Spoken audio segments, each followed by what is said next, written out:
What were the names of your three friends? Rebecca, Janet Beckett, Isabel Addison, and Evelyn Lincoln. David, Do you recall if anything happened during this fashion show?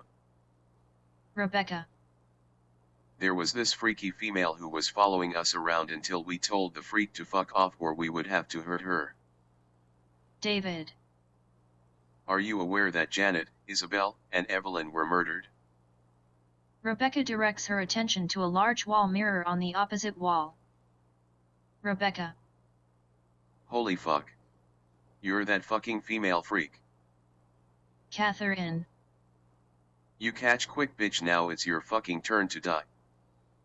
Rebecca, How in the fuck did you track me down? Catherine, The same way I managed to track down the other three bitches. Rebecca, You had used our business cards to track us down. Jim, Please drop the knife, Catherine. Catherine glances over to the room entrance door to see Angel, Thomas, Mark, Joyce slowly enter the room. Catherine, Not another step, folks, or I will waste this bitch. Jim turns around to see Team standing behind them holding firearms. Jim, Please stay where you are. We have this under control. Thomas. Really, because what we see right now tells us different, Detective Edwards. David. I have this, Detective Hers. Angel takes a closer look at the female tied up in the chair. Angel. Wait a minute. You're the chick who arrived late to the funeral at the church yesterday. David. I'm going to give to the count of 10 Catherine to toss the knife on the bed and step away from her. Catherine suddenly makes an attempt to run the knife blade across Rebecca's throat when David fires a shot towards Catherine, who drops the knife. Catherine. What the fuck, Dad? David. Sorry, son. I had to stop you from hurting another innocent person. Thomas. Did we just hear David say son? Mark. You heard right. Angel. I didn't see that coming whatsoever. Joyce. I knew this case was going to take a fucking turn sooner or later. David quickly walks toward Catherine while Jim quickly walks toward Rebecca. Rebecca. It's about time you shot the fucking freak. David.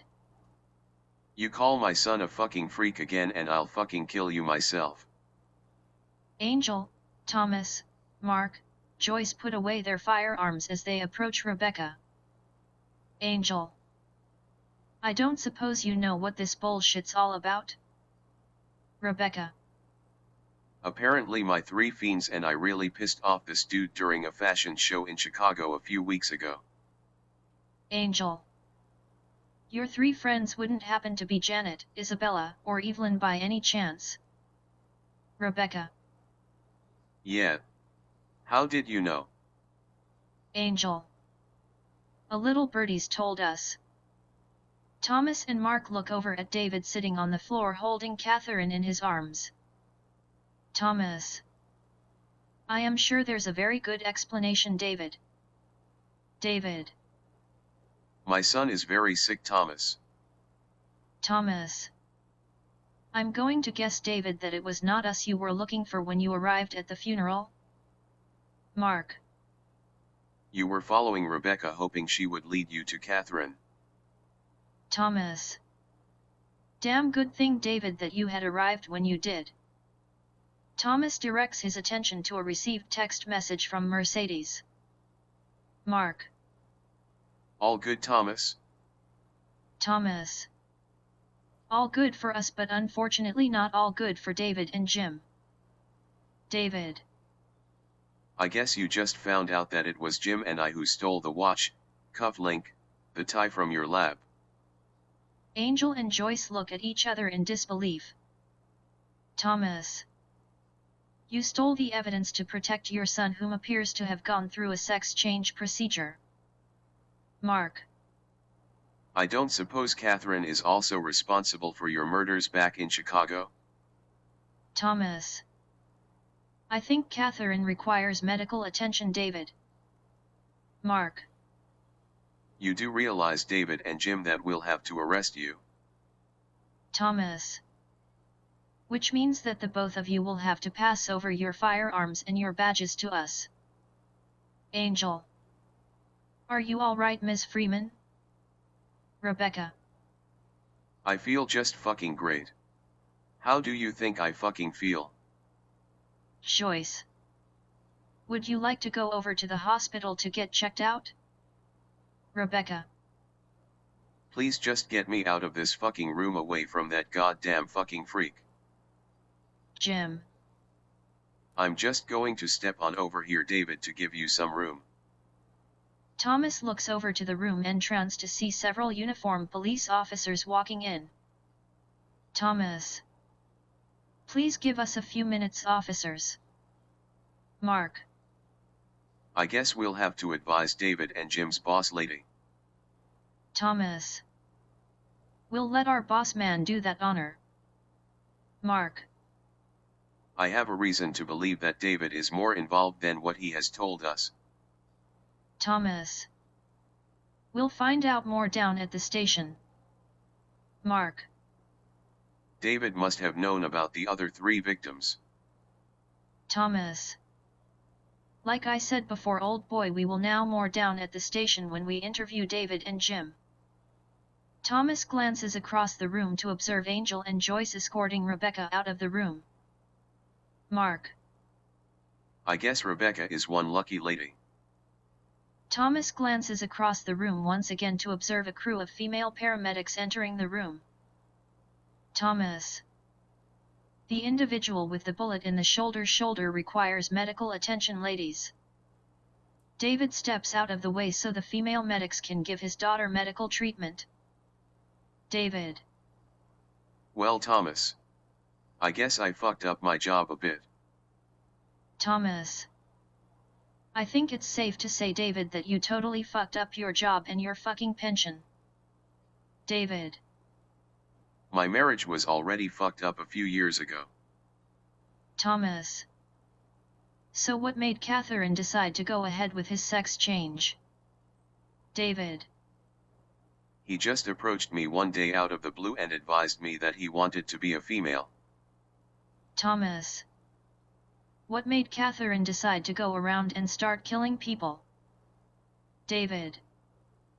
I have no justification, Thomas. Female medic. We're going to have to take our patient over to Junction General Hospital to retrieve the bullet out of his shoulder. David. May I go with Catherine, Thomas? I really need to be with her. Thomas. I don't have an issue, but you do realize that I have to send 2 uniform officers with you. David. I totally understand. Thomas had notes for 2 uniform officers to escort David and Catherine to the hospital. Mark. You don't think they'll try to escape? Thomas. David and Catherine will both be handcuffed to the stretcher, and they also have a police escort. Mark glances across the room to observe Joyce and Angel entering the room just as David and Catherine proceed to walk by them. Angel. Did David tell you anything? Thomas. He told me some bits and pieces, but he'll have more to tell when he's down at the station. Joyce. I guess this sort of wraps up our wild and crazy case. Thomas. How is Rebecca doing? Joyce. She's a bit messed up, but I think she'll be just fine. Mark. All this time we thought it was someone from the funeral home as our main suspect. Thomas. Catherine used the cufflink, tie, and watch to throw us off track. Angel. But how did Catherine know to use the funeral home name? Thomas. Catherine had met our victims and Rebecca at a fashion show. Part of that fashion show was new funeral uniforms and jewelry. Joyce. That is where Catherine obtained the tie, watch, and cufflinks. Thomas. That is also how Catherine found out about the funeral home being located in Markham. Mark. So whose turn is it to write this case report up? Thomas. I think the youngest team member should write it up. Angel. Joyce and I agree with that idea. Mark. Hey wait. I'm the youngest team member. Angel. Let us know how that report works out for you, Sparky. Front lobby desk. Thomas, Mark, Angel, Joyce are walking past the front desk when the female clerk calls them over. Female clerk. Sorry to stop you folks, but is one of you Detective Thomas Hearse?